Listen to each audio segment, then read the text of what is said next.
Tonight, first with the nation's news, match-fixing allegations.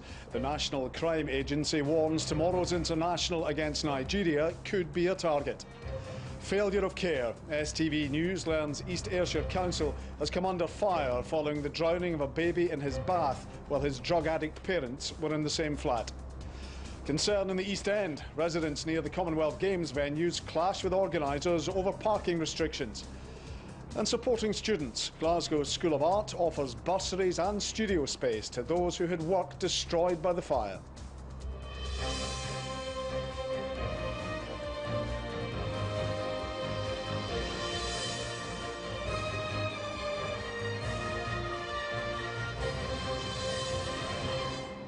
Good evening, I'm John MacKay. This is the STV News at 6, live from Glasgow. The National Crime Agency has warned that Scotland's international football match with Nigeria tomorrow could be a target for match fixing. Both the Scottish Football Association and FIFA have been informed of the allegations. We're live now to our sports news correspondent, Grant Russell.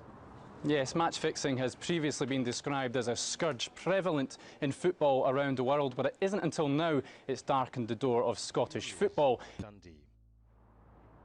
if we look at other stories across Scotland. Police have confirmed they received a complaint about the nomination papers of the UKIP MEP David Coburn. He gave his home address in the documents as being at Kensington in London, but during the election campaign he publicly claimed to live in Edinburgh. Work is being stepped up on plans to install controversial speed cameras on one of Scotland's most notorious roads. The Transport Minister, Keith Brown, once again insisted the move will improve safety on the A9. Now if we look at more stories in the West tonight. Police are treating the death of a woman who was found injured in a Renfrewshire village as suspicious. The 43-year-old was discovered in Ewing Road in Lochwinnoch at around 11:45 last night. The cause of her death is still to be established. It's understood that detectives are following a positive line of inquiry. Glasgow City Council is to change its practices around the cremation of infants following recommendations made in the wake of the baby ashes scandal at Morton Hall. The council say it will now return any remains to bereaved parents when they request it. It has also written to funeral directors in the city and the NHS board, asking them to ensure that families are given accurate information.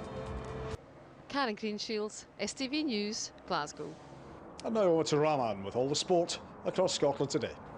Thanks very much, John. Let's start with the very latest at Celtic, and club captain Scott Brown says he was shocked when he learned that Neil Lennon had stood down as Celtic manager.